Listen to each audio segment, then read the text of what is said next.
Ana, agora passando a ti, tu há pouco falavas na tua aplicação do behavioral design, e portanto, para além dos role models, aqueles pequenos nudges, não é, que se Empurrões. empurrões, não é, que se pode dar, o que é que pode ser feito também, não é? O que é que tu tens visto? O que é que já, sei que também já, como há pouco disseste, criaste na EDP o departamento ou a área de diversidade e inclusão. Primeiro, porquê que se uma área destas, não é? Que resultados é que teve e depois o que é que são estes pequenos empurrões que se podem dar?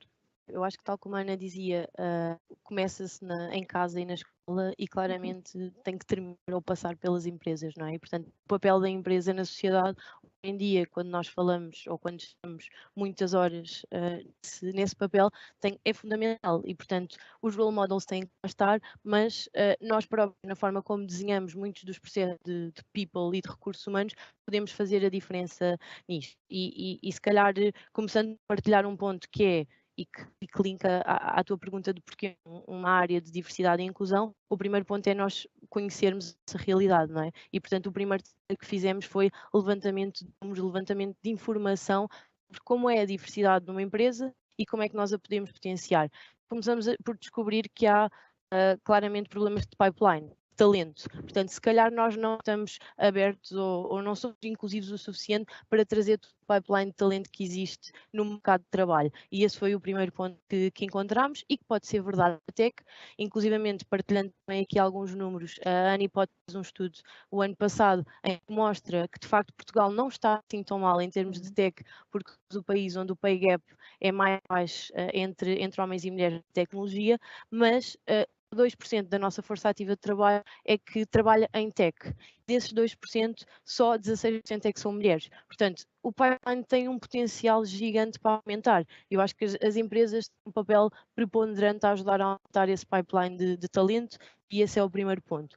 O outro ponto passa por nós ajudarmos a definir estes papéis do homem e da mulher, não pensando só no papel da mulher, que é importantíssimo, mas também do homem, não é? Até que ponto é que nós, como empresa, estamos a potenciar o papel do homem cuidador? Muitas vezes não estamos, não é? Muitas vezes os próprios homens sentem a pressão de terem que mostrar disponibilidade e não têm eles, no fundo, o principal cuidador de casa. E as novas gerações já querem isso, não é? Eu posso dar o exemplo lá de casa em que o marido que está ali a ouvir e do qual eu sou muito, muito orgulhosa porque acho que é um feminista e se um feminista é acreditar no potencial das mulheres, eu diria que todos nós devíamos ser feministas, mas ficou 10 meses em casa com o nosso filho e isso é perfeitamente normal, não quer dizer que ele é pior profissional, não quer dizer que ele deveria investir menos na carreira, simplesmente num determinado momento da vida isso foi uma opção para ele e portanto ter empresas que não penalizam isto também é importantíssimo. Finalmente, outro exemplo que posso dar e que tem muito a ver aqui com os estereótipos de género e também com a forma como nós somos educados ao longo do tempo e que leva provavelmente mulheres a serem mais avessas ao risco, e há muitos estudos que também mostram isto, e os homens a serem mais confiantes na forma como se vendem e como se expõem a desafios novos. Para te dar um exemplo, no caso, eu tenho dois assim bons, um dentro da empresa que é o facto de nós muitas vezes mostrarmos a nossa autoavaliação num processo de performance de partida e assumindo que as mulheres são menos confiantes e portanto autoavaliam-se mais baixo, tem um efeito de âncora que pode levar os seus próprios managers a ancorarem a sua avaliação para um valor mais baixo. E, portanto, um pequeno empurrão que nós podemos dar é não partilhar a autoavaliação antes da avaliação ou da performance acontecer. Isto já ajuda a garantir que o efeito de âncora não existe. Outra coisa engraçada e que tem a ver com a aversão ao risco. O teste mais conhecido nos Estados Unidos, que é o SAT, que toda a gente passa por ele antes de ir para a universidade. Desde 2016 que o SAT deixou de ter uma componente de penalização nas respostas. Porquê? Porque o que se observava é que as mulheres, pela sua aversão ao risco, muitas vezes deixavam de responder às perguntas porque viam risco associado à resposta, havia uma penalização. E os homens, pela sua autoconfiança maior, acabavam por responder mais vezes. Portanto, tinham mais acesso à sorte do que propriamente as mulheres. Retirando esta componente de penalização, todas as mulheres respondem, todos os homens respondem e a verdade é que a performance nota-se e, portanto, elas conseguem ter melhores resultados assim porque já estão a testar conhecimento e a sorte é igual para todos. E, portanto, isto são pequenos empurrões que nós podemos e devemos fazer, tanto ao nível da educação como ao nível das empresas, e que às vezes não significam muito e fazem a grande diferença. Mas também fala-se muito do unconscious bias, não é? Sim. Nem sei como é que se diz em português. É enviesamento. Enviesamento inconsciente. Que também tem um papel muito importante aí, porque muitas vezes, num momento de entrevista, muitas vezes, em vários momentos na empresa, estamos inconscientemente, homens e mulheres, não é? A discriminar sem nos darmos conta, e depois tem um efeito muito grande em mulheres em tecnologia e também a subir, a progredir nas carreiras. Inclusivamente em nós, não é? Há uma série de estudos que mostram que quando nós ativamos um estereótipo de género, seja, por exemplo, no início de um teste, escrevendo se somos F ou M, isto pode potenciar uma performance diferente no teste que estamos a fazer. E, portanto, o facto de eu ativar um estereótipo de género ou um estereótipo de raça, por exemplo, o facto de eu dizer que, por exemplo, sou asiática, pode ativar ou não, ou pode ter um impacto necessariamente na minha performance no teste que estou a realizar. Portanto, mais uma vez, uma solução muito simples para que isto não aconteça: deixar este tipo de opções para o final do teste. Isto é tão simples como isto. E, portanto, isto que dizes da ativação do estereótipo, seja para quem está a gerir pessoas, seja para quem está a selecionar pessoas, e por isso já há muitas empresas que fazem, no fundo, entrevistas cegas ou que fazem processos de recrutamento cegos ao género ou à raça, etc. É por isso que também depois vemos as minorias ou os grupos subrepresentados a aumentar a sua expressividade neste tipo de entrevistas ou de processos, porque claramente esse estereótipo não foi ativado. Beatriz, também há pouco falávamos nesta questão ou seja, do género, e eu acho que também agora eu gostava de aplicar isso a empreendedora tecnológica, não é? Portanto, se há todo um estereótipo, ou há poucas mulheres em tecnologia que criam empresas ainda são menos. As razões são aquelas que nós há pouco também já falávamos, mas agora, tu estando nesse papel, o que é que achas que pode ser feito diferente? E feito diferente por quem tu dia a dia? Eu acho verdadeiramente que temos que liderar pelo exemplo. Se calhar vamos conseguir inspirar raparigas, tem que começar em idades mais precoces, já será mais difícil à medida que a vida vai avançando, e será de facto pelo exemplo que o conseguimos fazer. Deixa-me só acrescentar aquilo que estavas a dizer, Ana. É muito curioso que em estudos feitos também, e um bocado para corroborar este facto da insegurança das raparigas, e essa insegurança é o que leva muitas vezes a que as mulheres não arrisquem carreiras de liderança. Internacionalmente há imensos estudos que comparam a prestação de meninos e meninas em testes tipicamente STEM, matemática, e globalmente as meninas de facto estão abaixo dos rapazes. Globalmente. Mas depois é muito curioso que quando começamos e eu estava há um bocado a partilhar isto com a Inês, quando começamos a olhar regionalmente para estes resultados, há exceções muito interessantes. Portanto, quando vamos para países árabes, as raparigas ainda têm performance muito, e isto mostra, claro, é uma questão e quando países nórdicos, os rapazes claramente em tudo o que são STEM e matemáticos. Basicamente está provado que não há diferença entre que rapazes e raparigas têm capacidades, e quando colocados em igualdade de circunstâncias, e rapazes e raparigas têm as mesmas capacidades, o mesmo, eles têm exatamente o tipo de performance. Portanto, que este construir é das coisas mais que podemos fazer e que nós podemos deixar para garantir que vamos ter de mulheres empreendedoras, medo de Isso é extra difícil, não é? O povo já não é. Eu acho que é extra difícil, sinceramente, que à exceção, claramente, à exceção dos onde a mulher está muito, onde o teu marido ter tomado conta do absolutamente anormal, portanto sai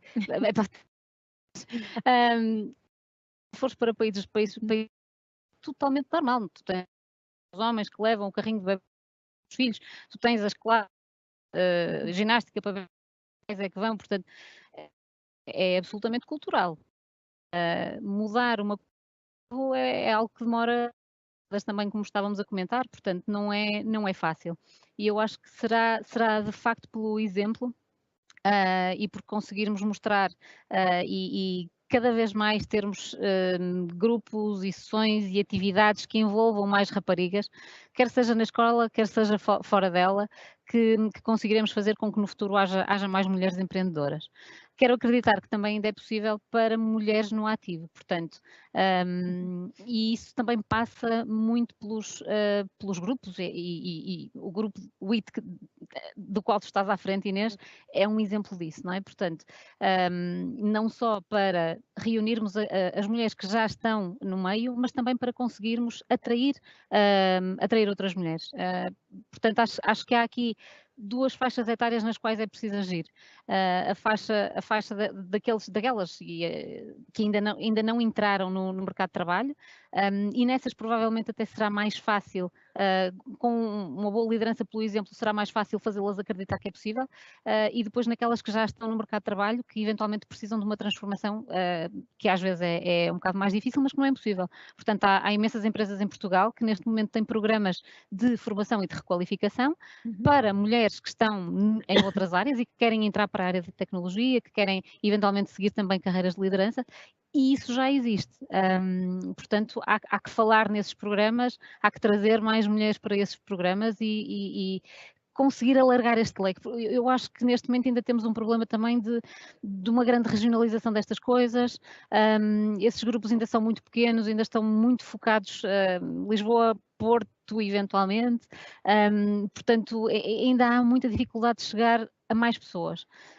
E é muito importante conseguir fazer passar a mensagem, e para isso todos que estamos aqui, homens e mulheres, temos de facto um papel muito importante, porque só assim será possível levar isto mais longe e garantir que mais raparigas, mais mulheres terão a coragem de andar em frente.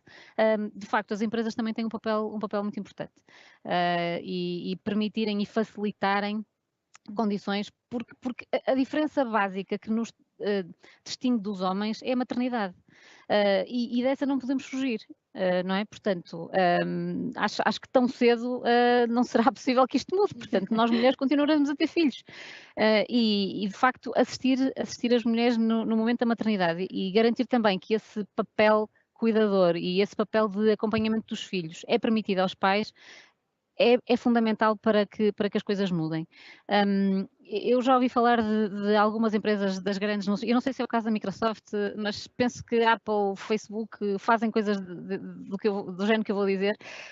Há empresas que estão a facilitar que as suas funcionárias congelem os óvulos, para que elas possam investir na carreira quando acham que assim o devem fazer e que abracem então a maternidade numa idade mais tardia.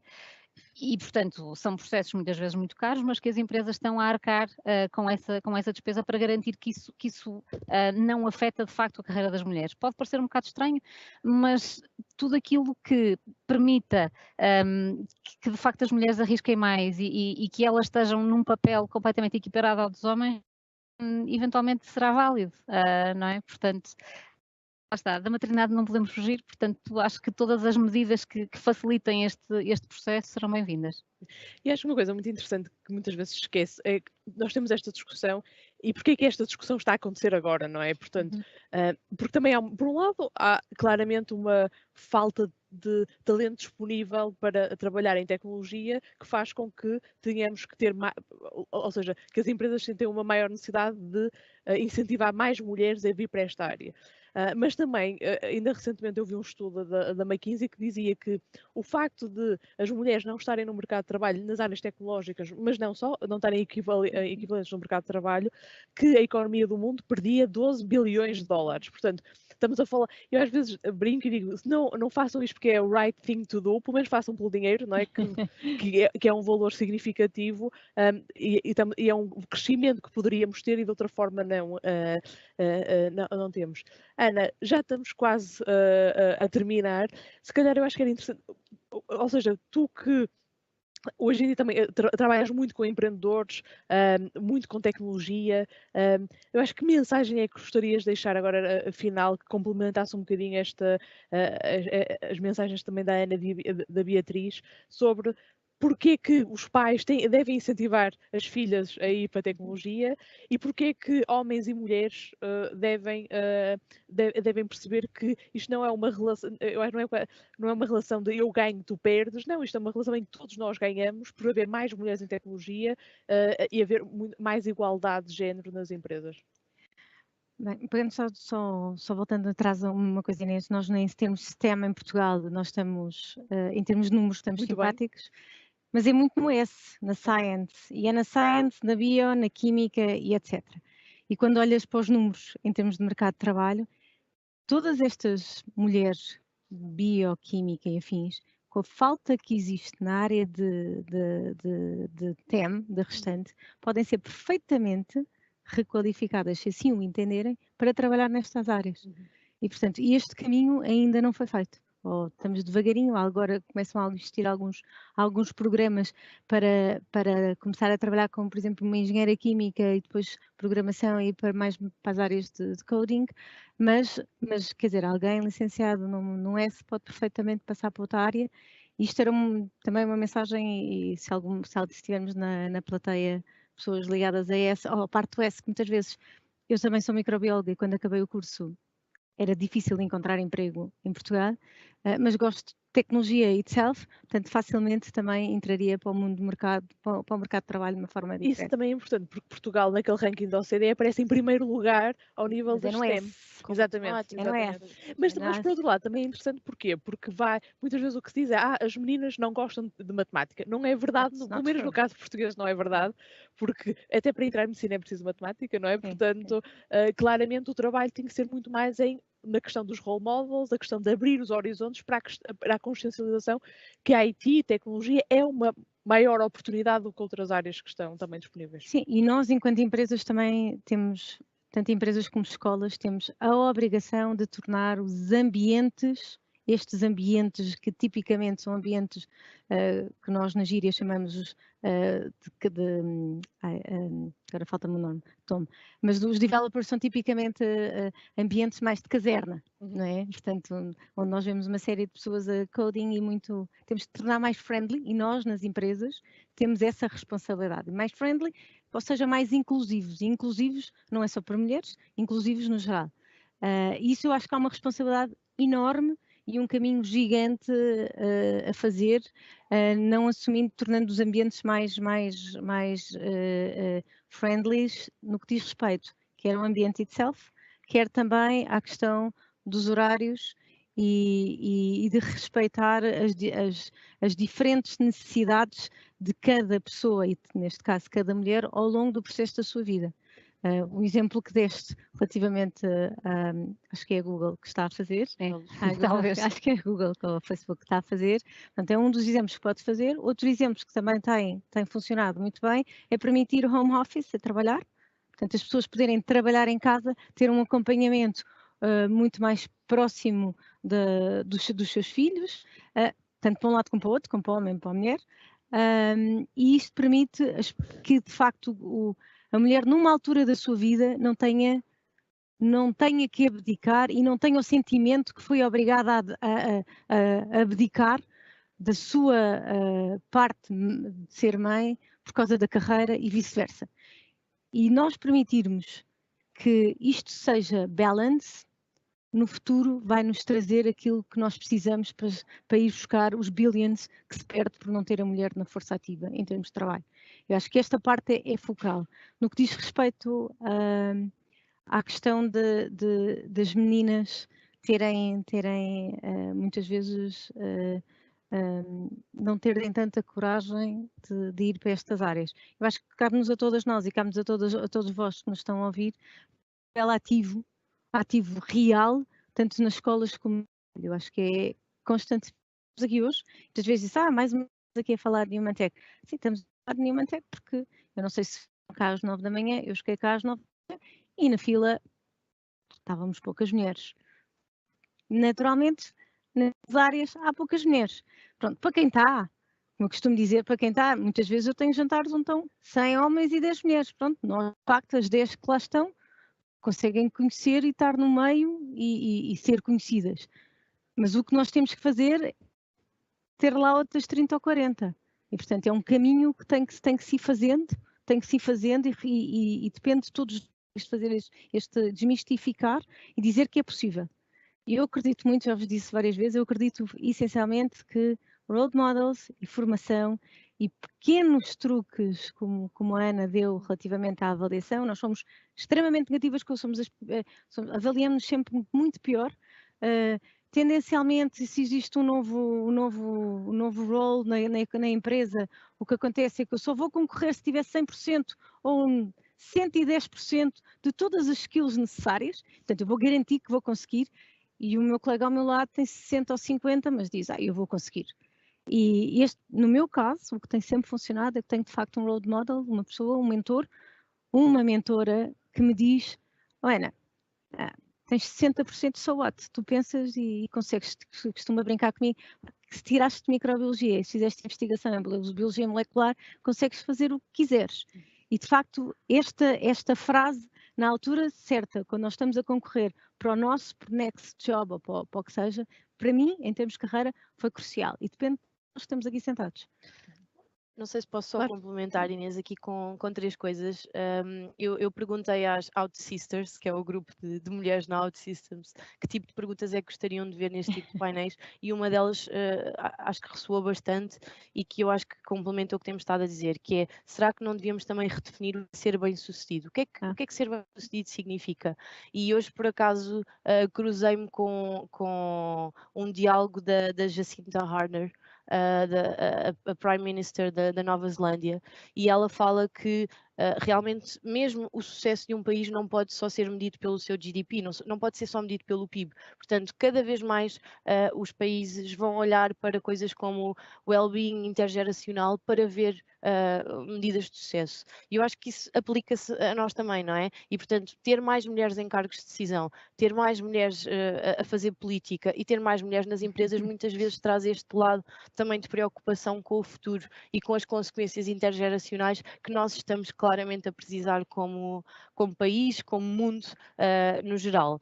Aproveitava para dizer que também há boas notícias, acho eu, em relação a Portugal, que é, nós temos um ecossistema borbulhante de startups e temos muito mais propensão, e temos vindo a mostrar isso de diferentes formas, por exemplo, a utilizar o crowdfunding, e o crowdfunding é uma medida que indiretamente ajuda à igualdade de género. Porquê? Porque as mulheres conseguem financiar os seus projetos e as suas ideias e as suas empresas e muitas vezes mostram ao fim desse financiamento muito mais sucesso na forma como o concretizam e têm muito menos risco associado, porque lá está, pelo lado da aversão também são menos risk takers na forma como gerem o seu negócio. E portanto isto é verdade para um microcrédito atribuído num site como o Kiva, como é verdade para outras plataformas de crowdfunding onde as startups vão buscar dinheiro. Agora, o que ainda é verdade também é que se tu fores buscar dinheiro a um banco, e eu falava há uns tempos atrás com 2 mulheres que criaram um projeto em Portugal e elas,